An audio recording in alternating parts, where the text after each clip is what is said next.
안녕하십니까. 히브리서 7장 오늘 1절에서 3절까지 공부하겠습니다.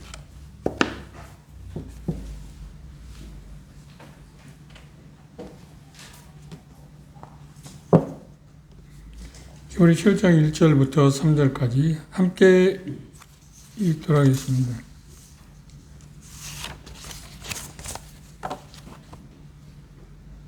시작.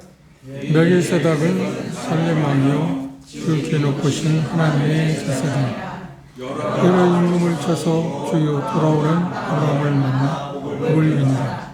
아브라함이 일체 은혜의 일을 그에게 하였으나 그 이름을 번역한즉 첫째 왕이요 그 살렘 왕이요 곧 평강의 왕이요 아비도 없고 우미도 없고 족보도 없고 시작한 날도 없고 생명의 끝도 없어 하나님 아들과 방불하여 항상 제사장으로 있다. 이 짧은 말씀에 1절에서 3절까지 보면 멜기세덱에 대해서 10가지 정도 이야기하고 있습니다. 10가지 찾을 수 있나요? 7장 1절에서 3절까지 멜기세덱이 어떤 사람이었는가, 뭘 했는가에 대해서 이야기하고 있는데 찾아볼 수 있나요? 그걸 10가지? 첫째 뭐라고 그랬나요?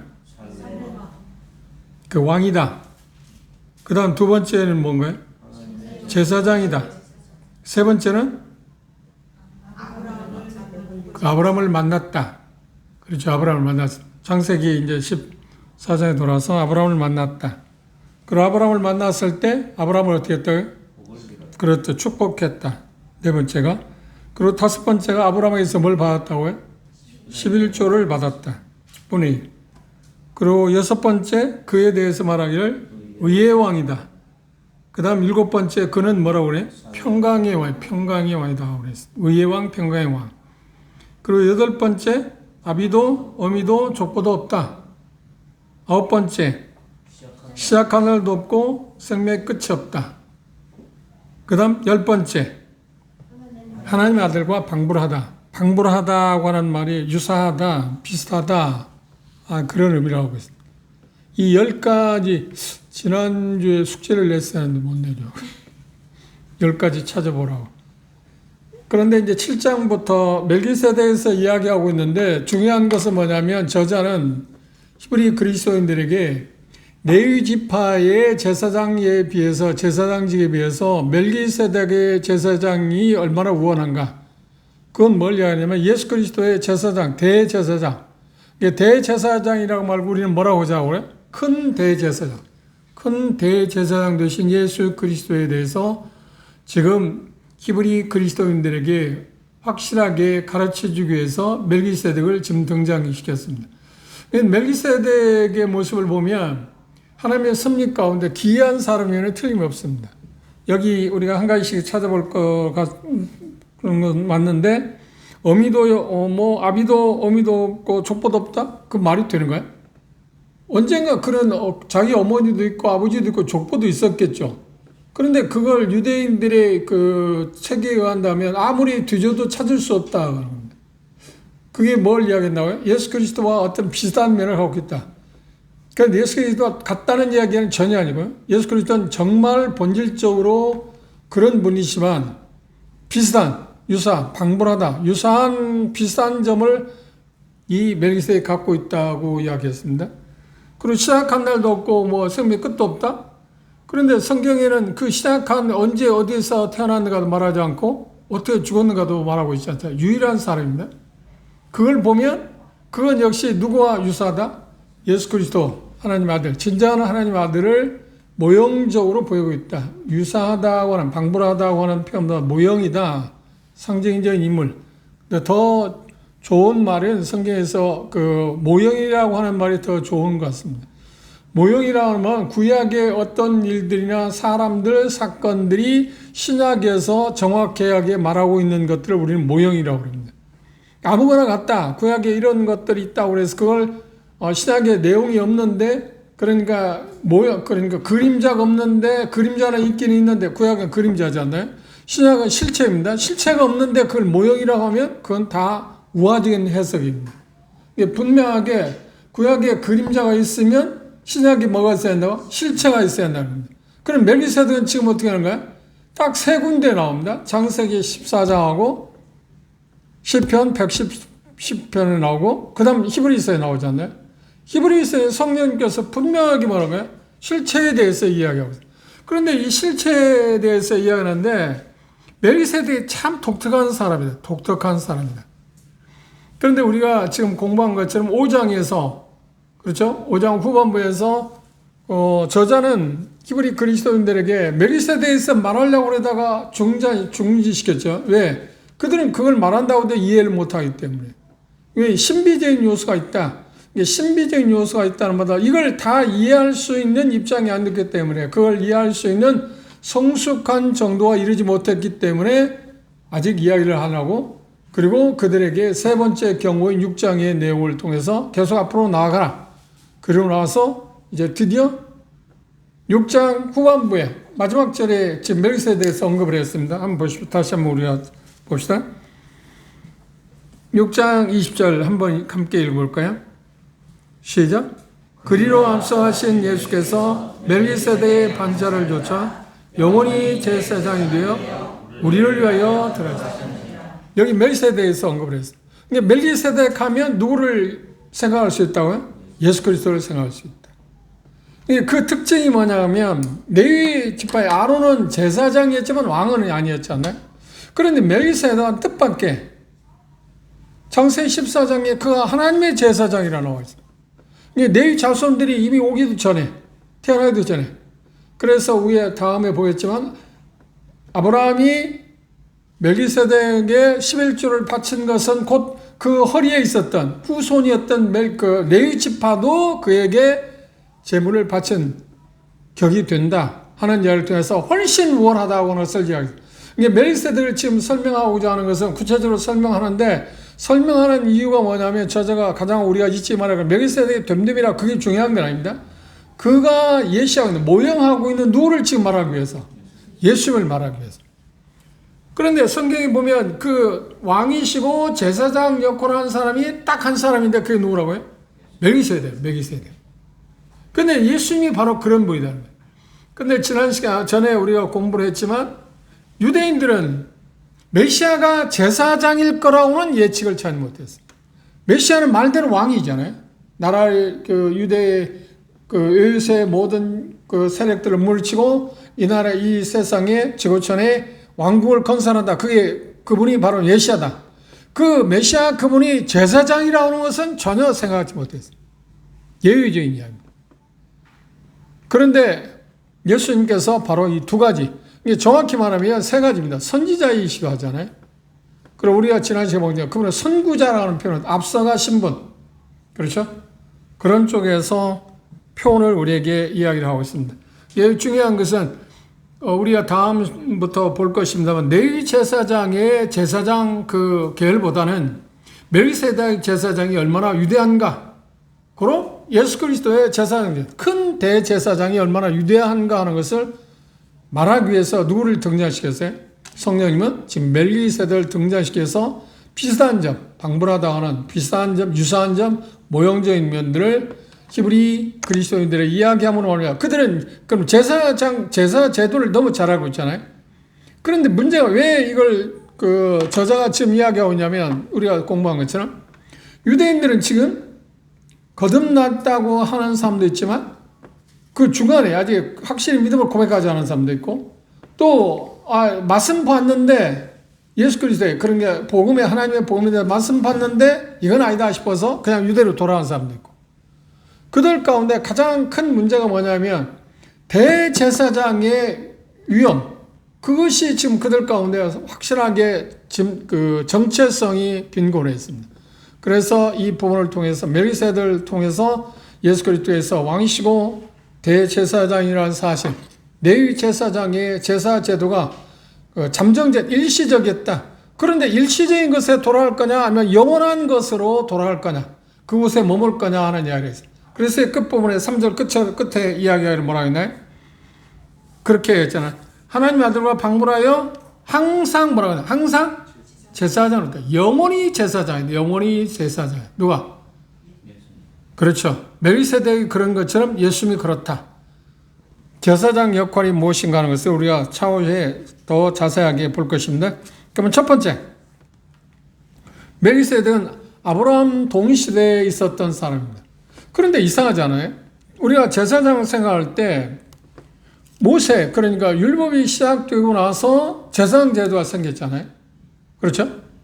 레위 지파, 12지파 가운데 4지파를 하나 선정해서 그들을 통해서 이스라엘 백성들이 하나님께 나아갈 수 있는 길을 마련하기 위해서 하나님을 섬기는 일을 특별히 부름을 받은 사람들이 누구냐면 이 레위 지파들입니다. 그 중에서도 레위 지파에서 아론 계열이 제사장 역할을 하게 되어 있습니다. 레위 지파들이 자기들도 제사장 역할을 할 수 있다고 반영을 한 그 집단이 누구냐? 고라 자손들이 있었잖아요. 그래서 드디어 하나님께서는 아니야. 하나님의 대제사장은 아론만 가능하다 그래서 나무를 그렇죠. 그 성소에 가지고 각 지파마다 이름을 써가지고 막대기 하나씩을 지팡이 하나씩을 갖다가 놓았는데 어떤 지팡이는 꽃이 피었나요? 열매를 맺었나요? 아론이라고 한 지팡이에만 꽃이 피고 사과꽃이 맺었다고 이야기하는 그걸 통해서 이스라엘 백성들이 하나님 각인시킨 건 뭔가요? 제사장은 아론 제사장밖에 아론을 통해서 말한다. 우리는 이제 4장에서 그걸 공부했고요. 그렇죠? 그 어떤 누구도 할 수 없어요. 그러니까 제사장은 하나님의 부름을 받아야 한다. 하나님의 부름을 받아야 한다. 하나님 부름을 받지 않는 제사장은 헛것이라고 하는 이야기입니다. 그렇죠? 그런데 하나님의 지금 그게 율법이 오기 전에 아론의 대제사장이 생기기 전에 레위 지파가 제사장 역할을 하기도 전에 훨씬 전에 아브라함 때 이미 제사장이 있었다. 그분이 누구라고요? 멜기세덱이다. 그 부분을 우리가 한번 찾아가 보겠습니다. 창세기 14장인데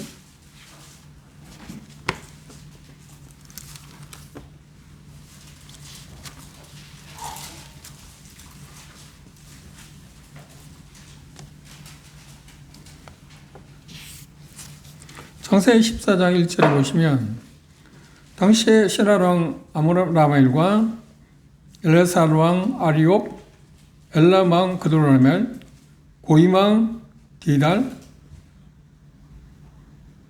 네 왕이죠. 그 다음에 소돔 왕 헤라와 베라, 고모라 왕 디르사, 그 다음에 아드마 왕 시납, 스보임 왕 사멜, 벨라 왕 소알. 그러니까 4왕과 5왕의 전쟁이 벌어졌습니다. 그런데 중요한 것은 뭐냐면 이 전쟁에 아브라함이 개입할 수밖에 없었던 건 뭔가요? 그의 조카 롯이 포로 잡혀왔습니다. 그리고 모든 롯의 가족들이 다 포로 잡혀왔습니다. 그리고 그의 재산들, 그가 소유하고 있는 걸 전부 다 지금 빼앗아간 거나 마찬가지인데 사로잡혀갔습니다. 11절 보십시오. 4왕이 소돔과 고모라의 모든 재물과 양식을 빼앗아가고 소돔에 거하는 아브라함의 조카 롯도 사로잡고 그 재물까지 노략하여 갔다. 그렇죠. 4왕이 5왕을 이겼습니다. 이게 소돔 고모라 왕이 패배한 거죠. 그렇죠. 그 다음에 롯은 지금 소돔에 살고 있었습니다.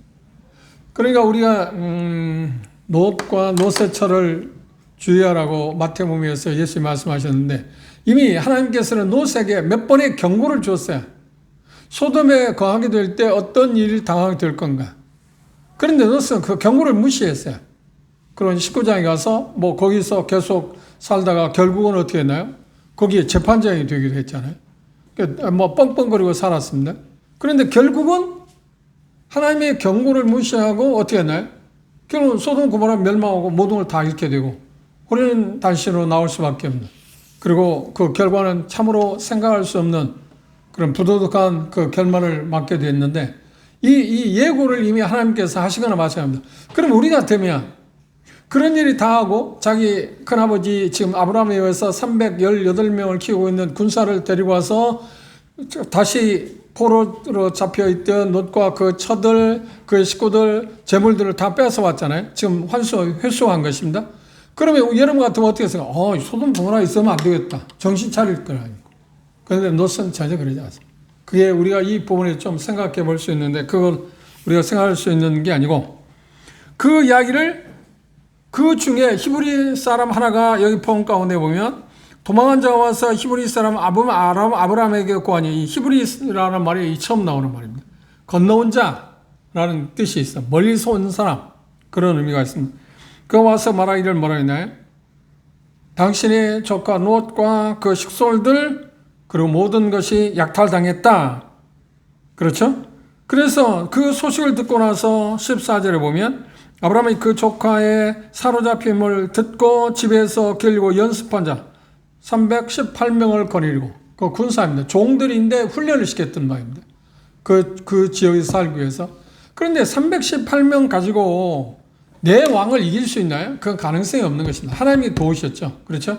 그래서 드디어 모든 것을 찾아오게 되었다. 롯도 그 식솔들도 그 가지고 있는 모든 재산 그 모든 것을 가지고 올 수 있었다. 뺏어올 수 있었다. 그랬습니다. 그런데 보면 16절에 그렇게 표현하고 있습니다. 모든 빼앗겼던 재물과 자기 족과 롯과 그 재물과 또 부녀와 인민을 다 찾아왔더라. 그렇죠? 찾아왔습니다. 그때 그 소식을 듣고 17절에 보면 아브라함이 그도르멜과 그와 함께한 왕들을 파하고 돌아올 때 소돔왕은 이미 패배했었잖아요. 패배했는데 그걸 다 되찾아왔으니까 자기가 패배했는데 다 되찾아오니까 그를 맞이하기 위해서 여기 표현 가운데 보면 뭐라고 하냐면 사오 골짜기 곧 왕국에 나와 그를 영접하였고 18절에 보면 살렘왕 멜기세덱이 떡과 포도를 가지고 나왔으니 그는 지극히 높으신 하나님의 제사예요. 그거 참 이상하지 않아요? 지극히 높으신 하나님의 제사장입니다. 제사장 제도는 훨씬 후에 왔잖아요. 훨씬 후라면 생각하세요. 아브라함, 그 다음 아브라함의 아들 누군가? 이삭 다음에 누군가? 야곱 다음에 뭔가? 그렇죠. 요셉. 그러니까 그때 그리고 그 후대세에 모세가 태어났잖아요. 그렇죠? 그리고 모세가 태어나고 나서 얼마 후에 출애굽한 다음에 지금 제사장 제도가 생겼잖아요. 그러니까 시기적으로 보면 아브라함 때로 말한다면 약 400년이나 430년 후에 생긴 거예요. 그런데 이미 그 전에 레위 지파를 통해서 제사장이 하나님이 정하기 전에 이 말씀에 보면 특이하게 하나님의 제사장이 있었다는 거예요. 그게 누구라고요? 왕이면서 제사장. 멜기세덱. 이 특별한 사람. 그런데 여기 보면 창세기 내용 14장에 보면 그렇게 간략하게 얘기가 있습니다. 살렘이라는 말은 예루살렘의 그 동의어입니다. 예루살렘.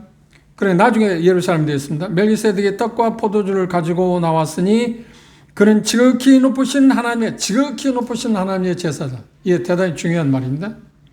그가 아브라함에게 축복하여라되 천지의 주제시오 지극히 높으신 하나님이여 아브라함에게 복을 주시옵소서. 너희의 대적을 내 손에 붙이신 지극히 높으신 하나님을 찬송할지로다며 아브라함이 그 얻은 것에서 10분을 멜기세덱에게 주었더라.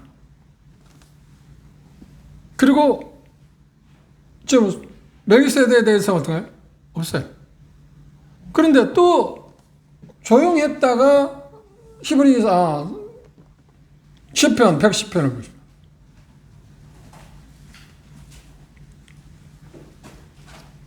멜기세덱에서 잠잠했습니다. 오랜 세월 동안. 다윗 시대에 가서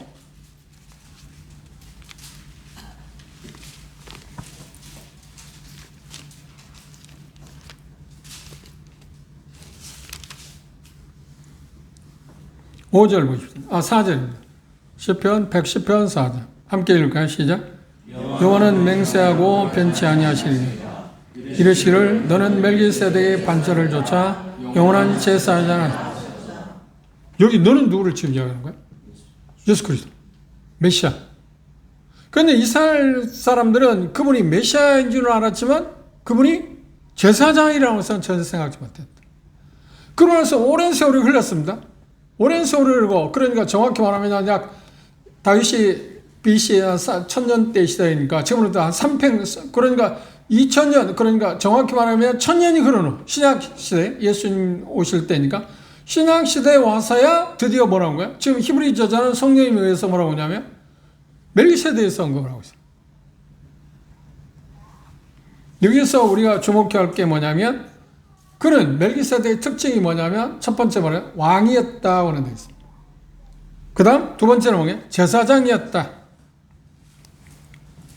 그런데 그 거처를 뭐라고 했나요? 살렘, 예루살렘의 약어입니다.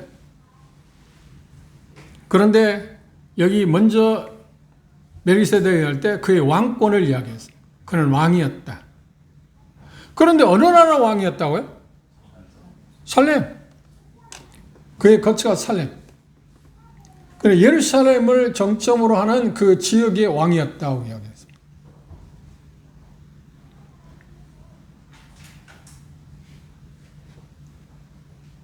그래서 여기 표현한 것처럼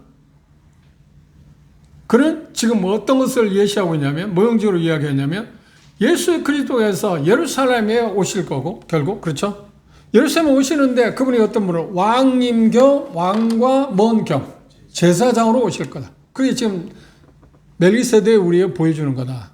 히브리 저자는 지금 그걸 이야기하고 있습니다. 그리고 그 다음 말씀을 보시면, 두 번째, 여기 보면 제사장을 이야기했습니다. 지극히 높으신 하나님의 제사장, 지극히 높으신 하나님의 제사장이다. 근데 아론에 대해서 할 때 지극히 높으신 하나님의 제사장이라는 언급을 했나요? 아니요, 한 일이 없어요. 멜기세덱에 대해서만 이야기했어요. 지극히 높으신 하나님. 그러니까 특별한 겁니다.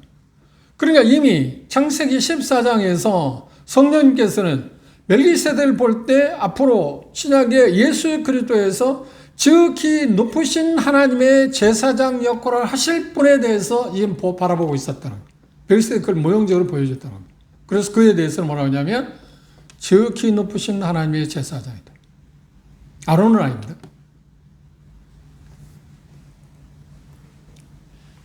그런데 여기 지극히 높으신 하나님의 제사장이라는 말이 하나님이 이스라엘 백성들과의 관계만 국한된 게 아니라는 말입니다. 이스라엘과만 맺은 게 아니다. 이스라엘의 제사장만은 아니다. 멜기세덱의 특징이 그럽니다. 온 세계 지존자로서, 그렇죠? 모든 세계 지구촌에, 그러니까 여기 보면 지극히 높으신 제사장이라고 표현했을 때, 하나님의 지극히 높으신 하나님의 제사장이라고 할 때 온 세상의 제사장. 그러면 아론의 제사장은 누구만 해당하는 거예요? 이스라엘 백성. 유대인, 이방인들에게는 지금 해당이 되지 않습니다. 유대인들에게만 역할을 하는 것이 아론의 제사장 계급입니다. 그래 멜기세덱은 모두 아브라함의 후손, 정확히 하면 아브라함의 후손인데 아브라함의 후손 가운데 유대인들뿐만 아니라 아브라함 후손의 혈육은 유대이잖아요. 히브리인들입니다. 그런데 그와 더불어서 영적인 후손들이 뭔가요? 그렇지, 모두 이방인들. 그들의 제사장이 될 거라. 그걸 이미 예시하고 있다고 하는 이야기입니다. 그 다음 세 번째.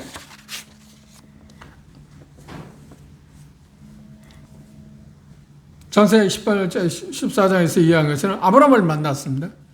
그런데 자세히 보시면 18장에서 우리가 본 것처럼 소돔 왕이 아브라함을 만나기 위해서 왔지만 먼저 만난 게 누군가요? 누가 먼저 만났나요? 소돔 왕이 아브라함을 먼저 만났나요? 멜기세덱이 아브라함을 먼저 만났나요? 자세히 보시면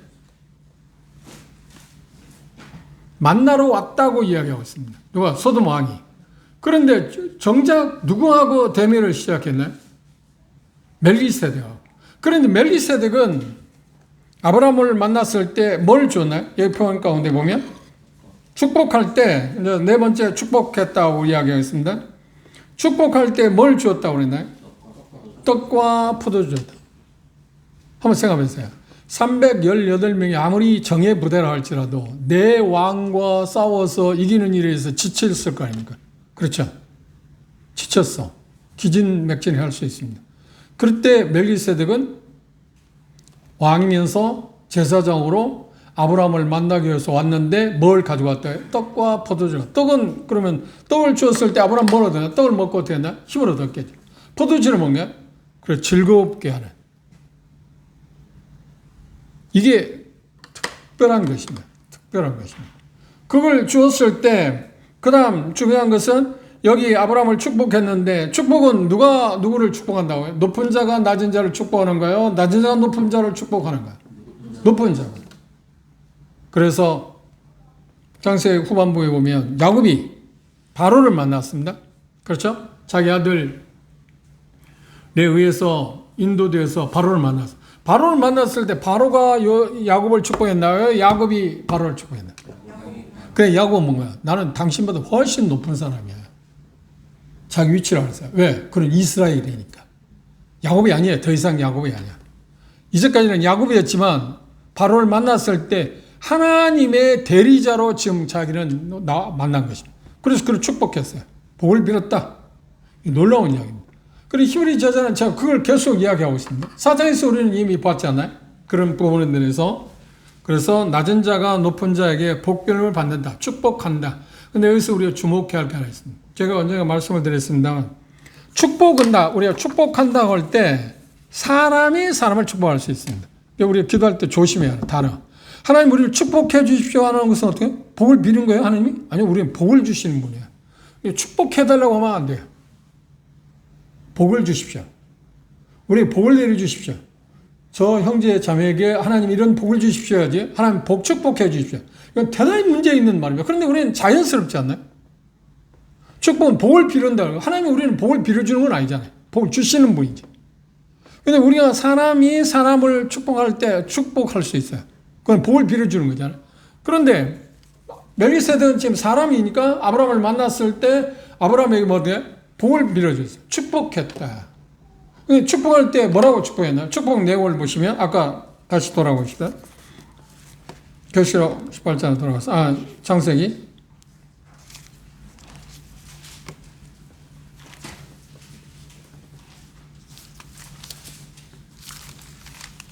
14장입니다.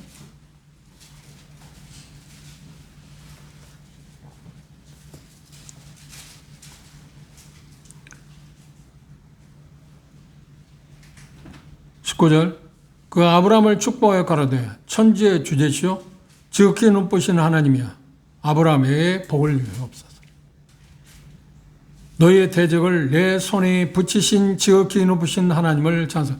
그러면 너의 대적을 내 손에 붙였다고 할 때 누구를 지금 이겼다는 거예요? 내 왕을 이기게 했다는 거죠. 누가? 하나님. 그러니까 그 하나님을 찬송하라. 여기에 나오는 것은 그러면 이기게 하신 분이 누구라는 거예요? 아브라함이 자기 18명의 정예부대를 갖고서 이겼다는 겁니까? 아니면 하나님이 이기게 하셨다는 말입니까?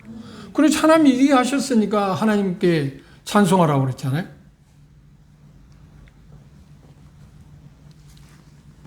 하나님의 복을 빌었어요. 그러면 이 세상에서 가장 큰 복은 뭔가요? 하나님이 주시는 복입니다. 하나님이 주시는 복입니다. 하나님이 주시는 복 가운데 가장 큰 복이 뭔가요? 하나님이 주신 복 가운데 가장 큰 복이 뭘까요? 예수 그리스도입니다. 예수 그리스도. 예수 그리스도 없이는 아무것도 우리에게 주어질 수 있는 거 아니잖아요. 근데 우리는 그걸 이제 그렇게 생각 안 해요. 하나님 주신 복이 뭐냐면 영생이다. 뭐 여러 가지 이야기할 수 있어요. 맞는, 그 하나님 주신 복은 틀림없어. 그런데 그것도 예수 그리스도 위에 아니면은 어때요? 방금 우리가 찬송하지. 그리스도 예수 아니면 뭐예요? 우리는 아무것도 없죠. 하나님 전 최고의 복은 예수님이라니까요. 그걸 우리는 알고 살아요. 그걸 알고 살아요. 항상 그걸 잊지 말아야 해요. 하나님 주신 복 가운데 예수님을 주신 것처럼 큰 복은 없어요. 왜? 그분이 주신 것은 예수 그리스도를 통해서 모든 것을 우리에게 주실 수 있으니까. 그래서 예수님이 뭐라고 하냐? 모든 것에 모든 것이 되신다고 그러잖아요. 그게 우리에게 대단히 중요한 이야기인데. 그런데 이 부분에 우리가 조심스럽게 접근할 게 하나 있습니다. 소돔 왕이 아브라함에게 제안을 했습니다. 그런데 아브라함은 뭔가요? 그걸 거절하고 있습니다. 14장 다시 보십시오. 창세기 14장 돌아보십시오.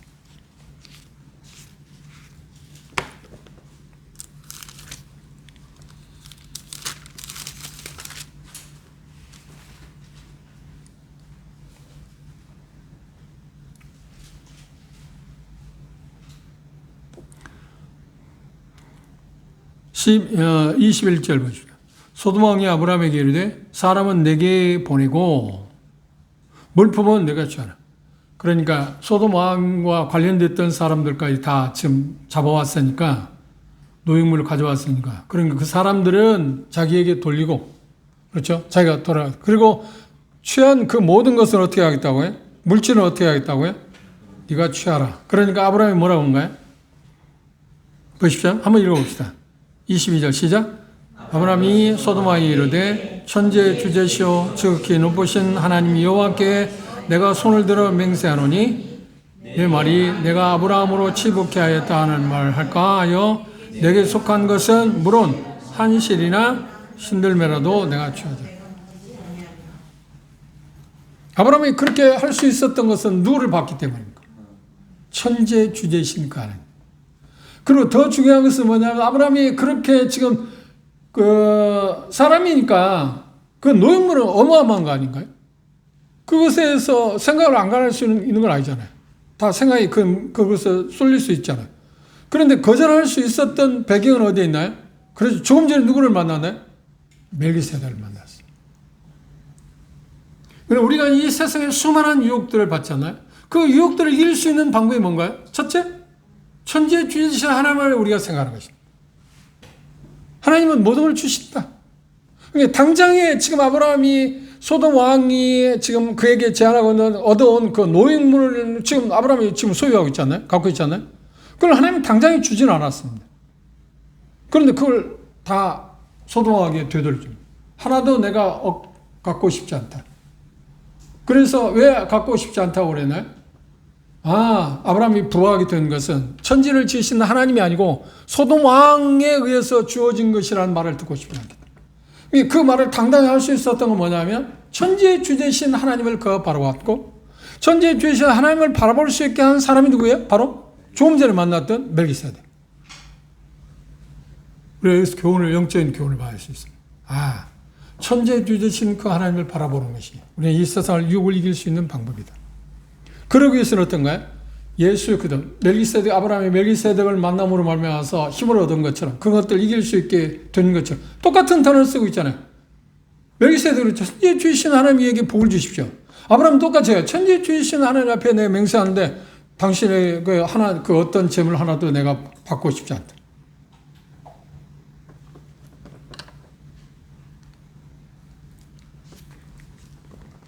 그러고 나서 멜기세덱은 뭘 하는 거야?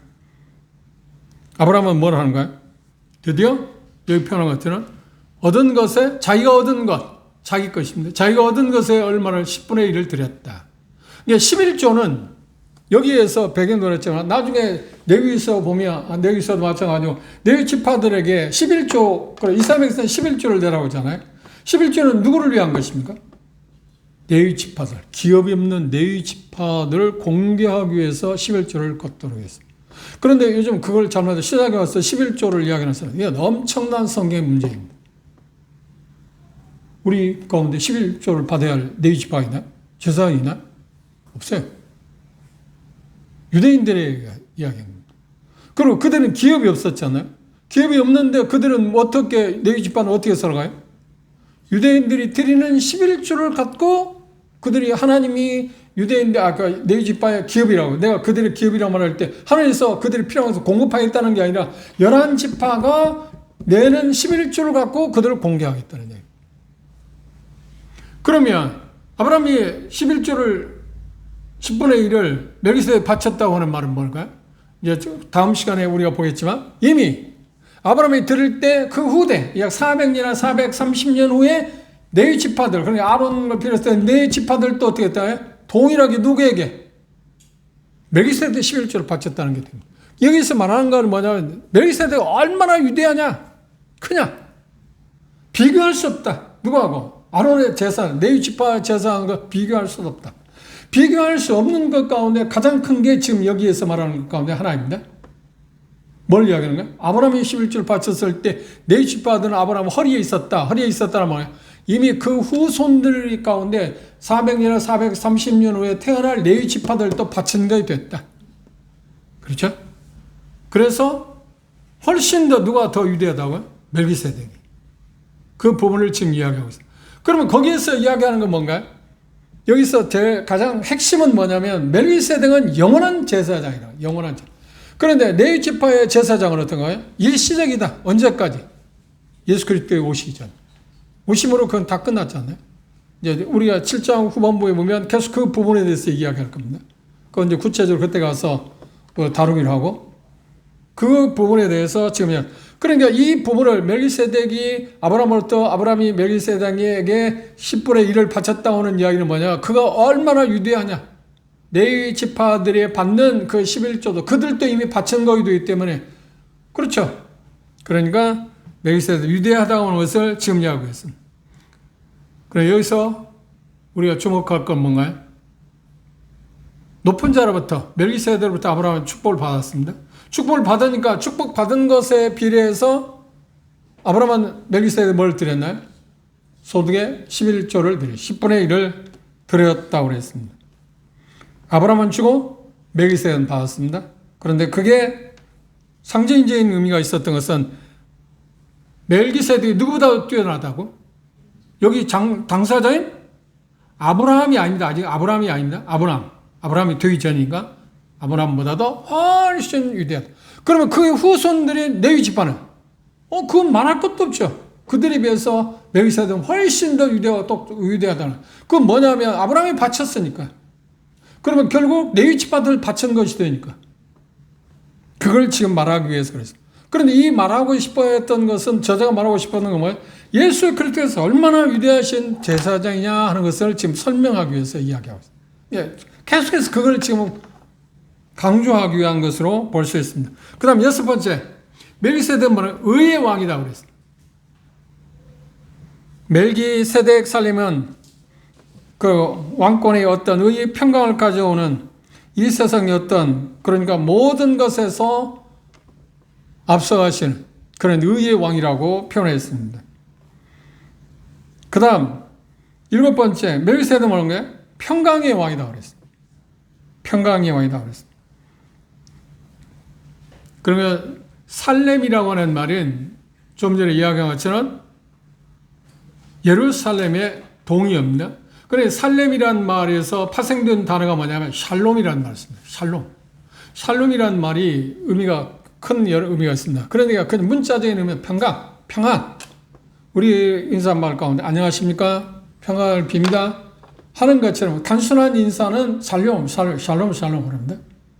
그런데 그것의 내면의 깊은 의미는 뭐냐면, 내가 하나님으로부터 우리 모든 사람이 하나님의 복을 받는 것처럼 당신도 하나님의 그런 복을 받기를 원한다 하는 인사가 뭐냐면 샬롬이란 말이에요. 제가 이야기했죠. 내가 상대방에게 샬롬 하면 그럼 뭐라고 그래요? 샬롬. 그 말은 그냥 당신이 말한 복도 내가 받지만 당신이 말한 복도 당신이 받으십시오. 이게 특별한 인사법입니다. 유대인들 그래. 여러분들 나중에 성지순례 가면 유대인들에서 상점에 가서 뭐 사고 나서 사람들 만날 때 해보십시오. 그건 꼭 그렇게 해요. 꼭 샬롬 하면 샬롬 그래. 꼭 그래. 이거 습관에 됐어요. 그게 인사법이에요. 자기들. 그러니까 당신이 본 하나님의 그 천지의 주제신 하나님의 복을 내게 빌었죠. 그 복을 나도 받지만 그 당신이 본 그 복을 당신도 받으십시오. 참 놀라운 민족이잖아요. 정말 대단한 거죠. 샬롬이라는 말이 그 평강이란 그런 의미가 함께 되어 있습니다. 그러면 여기 우리가 생각하는 것처럼 샬렘이라는 말은 평강의 성이 될 거라고 하는 겁니다. 예루살렘은 곧 뭔가 우리가 이제 후에 예수 그리스도께서 천년 왕국을 세우실 때 어디에 세우신다고요? 예루살렘. 의의 통치, 평강이 넘치는 그 나라를 성취하여 세우실 거라고 하는 것에 대한 그 표현을 우리가 생각해 볼 수도 있습니다. 의와 평강은 주 예수 그리스도의 천년 왕국의 특징이기도 합니다. 그리고 의와 평강은 넘어서 우리가 공부를 했습니다. 14장을 볼까요?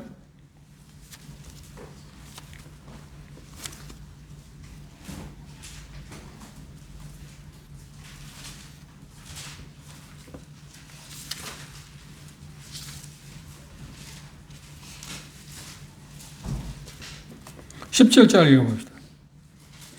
노아 14장 17절 시작. 하나님의 나라는 먹는 것과 마시는 것이 아니요 오직 성령 안에서 의와 평강과 희락이 우리에게 주어지는 것입니다. 그런데 정확히 말하면 우리가 차후에 이제 계속 공부하면 나오겠지만 우리의 큰 대제사장 되신 예수 그리스도의 사역으로 말미암아 결국 우리가 어떤 걸 누리게 될 거라고요? 히브리 그리스도인들 맞지만 지금 이 수신자들도 마찬가지지만 2000년 그런 우리에게도 예수 그리스도 그분으로 말미암아 그분이 십자가에서 성취한 공로로 말미암아서 우리에도 의와 평강이 우리에게 왔다. 그 살렘 그 멜기세덱이 의와 평강의 왕이라는 말이 여기 모형적으로 예수 그리스도 오셔서 그것을 모든 사람에게 믿는 사람에게 주실 거라고 하는 것을 지금 말하고 있다고 하는 것을 우리가 생각해 볼 수 있습니다. 그 다음 8번째, 아비도 어미도 족보도 없다. 그렇죠. 창세기 14장에서 전혀 그런 게 없이 그냥 멜기세덱 느닷없이 나타났잖아요. 살렘의 예루살렘의 왕으로서 평강의 왕으로서 의의 왕으로서 느닷없이 지금 전쟁에서 승리하고 돌아오는 아브라함을 만나서 축복하는 모습이 나와 있습니다. 그러면 그 내용에서 보면 분명히 그는 누구도 있어요? 어머니도 있었겠지. 아버지도 있었고 족보도 있을 거 아닙니다. 그런데 유대 지금 히브리 저자가 보는 것처럼 유대 문헌에 전혀 그게 나와 있지 않다는 거예요. 어디서 왔는지 그게 시작도 끝도 없는 것처럼 보인다 하는 겁니다. 그건 지금 뭘 이야기하는 거예요? 마치 예수 그리스도에서 정말 그런데 멜기세덱은 실상은 어머니 있어요 없어요? 있죠. 아버지 있어요 없어요? 있죠. 족보 있어요 없어요? 있어. 그런데 그게 드러나지 않았다는 거예요. 그런데 예수 그리스도에서는 정말 말대로 아비도 어미도 족보도 없습니다. 그분이 왜 하나님이시니까 스스로 계신 분이니까. 그분이 우리의 큰 대제사장이라고 하는 것은 얼마나 놀라운 일입니까? 그걸 지금 말하기 위해서 그렇게 표현하고 있다는 것을 우리가 생각할 수 있습니다. 그런 면에서 그러니까 여기서 창세기 14장에서 아비도 어미도 족보도 없다고 하는 말은 뭘 얘기하냐면 예수 그리스도의 어떤 모습과 비슷한 모습이 있다. 방불하다. 비슷한 모습이 있다. 비슷한 모습은 뭔가요? 이쪽은 하나의 멜기세덱은 그림자지만 예수 그리스도는 실체로서 정말 그분은 아비도 어미도 족보도 없는 분이잖아요. 그런데 에스라에서 보면 재밌는 이야기였습니다. 에스라가 포로 귀환해서 예루살렘에 돌아올 때 에스라가 가장 중요시 여겼던 사람이 뭐냐면 같이 돌아올 때 누구를 지금 찾았냐면 제사장들 필요했어요. 레위 지파들. 왜냐하면 그들이 없으면 하나님과 교제를 할 수 없죠. 하나님께 나아갈 수가 없잖아요. 하나님 율법에 능통한 자이기 때문에. 그래서 그들을 찾아내는데 가장 중요한 선별한 게 족보가 있냐? 족보가 있냐? 족보 없는 사람들. 내가 레위 지파입니다 한다 할지라도 족보가 있어야지 않아요. 그런데 이 족보는 그렇게 제사장 제도에서 대단히 중요한 역할을 했어요. 그래서 그들 가운데 왔는데 제사장이라고 하는데 족보가 없기 때문에 내친 사람들이 있습니다. 그 이스라엘에서의 그 내용, 느헤미야서도 나오고요. 그런데 여기 멜기세덱은 족보가 없었다. 그럼 족보가 없었다면 레위 지파로 말한다면 제사장이 될 수 있는 사람이에요? 못 되는 거예요.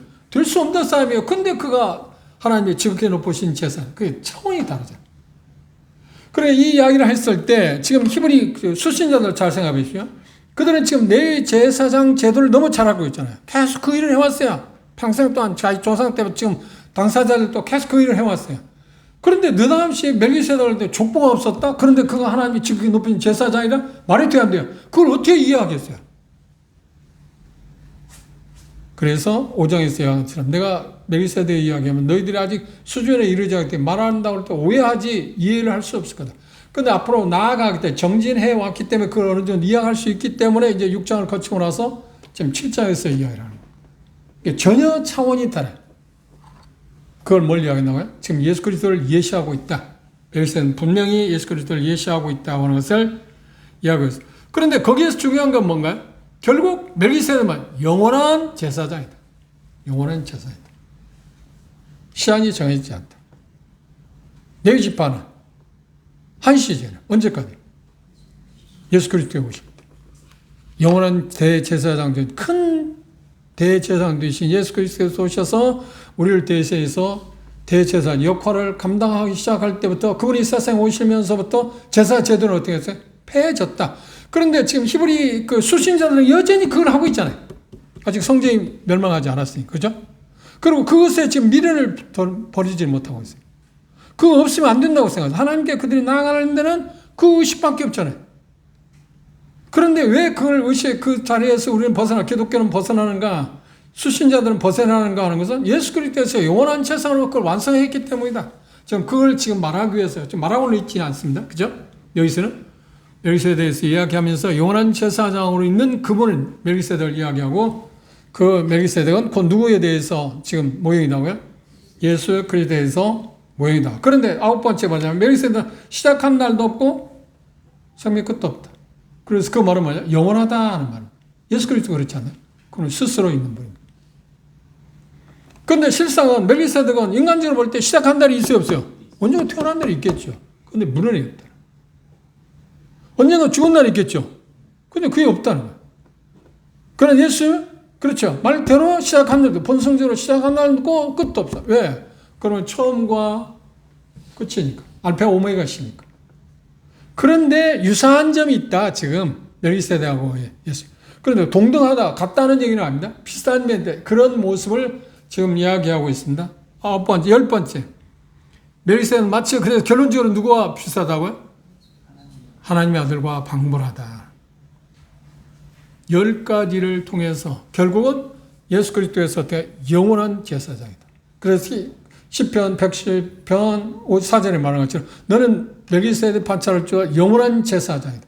멜기세덱 영원한 제사장이었듯 모형적으로 나타난 것처럼 진정한 큰 대제사장은 영원하신 예수 그리스도밖에 없다.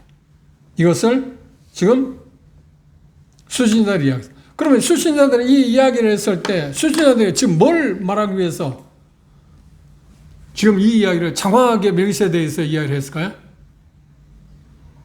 그들이 돌아오고자 하는 마음을 막기 위해서. 그 의식은 종지부가 찍었다. 율법은 변혁된다. 그리고 의식 자체가 하나님께 예배하는 그 자체가 제사 드리는 것도 이미 정지됐다. 그런데 왜 그걸 계속하려고 그러냐? 또 그것에 왜 유업을 받느냐? 그리고 왜 그것에 미련을 갖느냐? 진정한 영원한 대제사장은 예수님이신데. 그런데 그 예수님을 대제사장 예수님에 대해서 그냥 이야기하면 이해를 할 수 없잖아요. 그런데 성령님께서는 멜기세덱을 들춰서 그걸 지금 이야기하고 있어요. 그러니까 그 이야기를 들을 때 수신자들은 지금 알고 있잖아요. 수신자들은 예수님이 정말 큰 대제사장님이시구나. 그래서 더 이상 유대교, 미련도 없고 그것에 대해서 관심을 두거나 유혹받을 필요가 없구나. 아무리 어려운 일을 당한다 할지라도 핍박을 당하고 유대교로 돌아감으로 말해서 어떤 걸 얻고 그 유대교로 돌아가면서 잃어버리지 빼앗기지 않는다고 할지라도 그게 중요하지 않다고 하는 것을 지금 확실하게 각인시키기 위해서 예수님께서 큰 대제사장님에 틀림없는데 그걸 그냥 이야기하면 설명하면 이해를 못하니까 멜기세덱을 성령님을 이미 간파하시오 그것을 설명해서 9가지 설명을 통해서 얼마나 예수님께서 아브라함보다 더 위대하신 분이고 멜기세덱보다 위대하신 분인가 그분이 그러니까 제사장으로서 뛰어나다 월등하다 하는 것을 지금 히브리 수신자들의 이야기하고 있습니다. 그 이야기를 들을 때 히브리 수신자들은 어떤 생각을 했을까요? 우리는 믿기를 잘했다.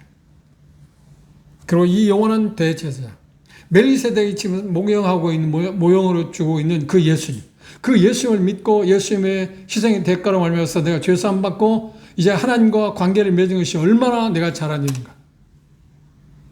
그리고 아까 말씀드린 것처럼 그 대제사장 되신 큰 대제사장 예수님과 관계를 맺게 되고 그 천지의 주 되신 그분을 우리가 바라보게 될 때 세상에 아브라함이 소돔 왕의 유혹을 받을 때 어떻게 이겼다고요? 천지의 주 되신 하나님을 생각했어요. 히브리 지금 수신자들도 천지에 되신 그 하나님을 생각하며 영원한 대제사장 예수 그리스도를 생각하며 모든 걸 이길 수 있지 않아요? 당장 당하는 어려운 일들과 상관없이 그렇죠? 아브라함은 어떤 이득을 취하는 것을 거절했지만 이 히브리 수신자들은 지금 손해보는 것을 감당하는 일입니다. 그렇죠? 자기 생명을 빼앗긴다든지 재산이 정몰당한다든지 그런 입장에 있는데도 불구하고 천지의 주 되신 그 하나님 큰 대제사장 대신 멜기세덱이 모형하고 있는 큰 대제사장 대신 예수 그리스도를 바라보게 된다면 그것들을 컸더니 이길 수 있고 그 예수 그리스도에서 죄를 담당하셨을 뿐만 아니라 그들의 삶에도 그것들을 다 감당하게 하실 거라고 하는 것을 그들로 하여금 수신자로 하여금 보고 깨닫고 그 예수 그리스도를 앙망하도록 하기 위해서 멜기세덱이 모형하고 있는 예수님을 설명했습니다. 그렇죠? 다음 시간에 이제 4절부터 레위 지파의 제사장 제도의 한계성, 그리고 예수 그리스도의 제사장이 대제사장, 큰 대제사장 되심이 얼마나 위대한가, 뛰어난가, 빼어난 것인가 하는 것의 비교점들을 우리가 찾아볼 수 있을 겁니다. 그 부분에 대해서 여러분들이 4절 이하의 말씀을 한번 읽어보시고 주목해 보시기 바랍니다. 기도가 마치겠습니다.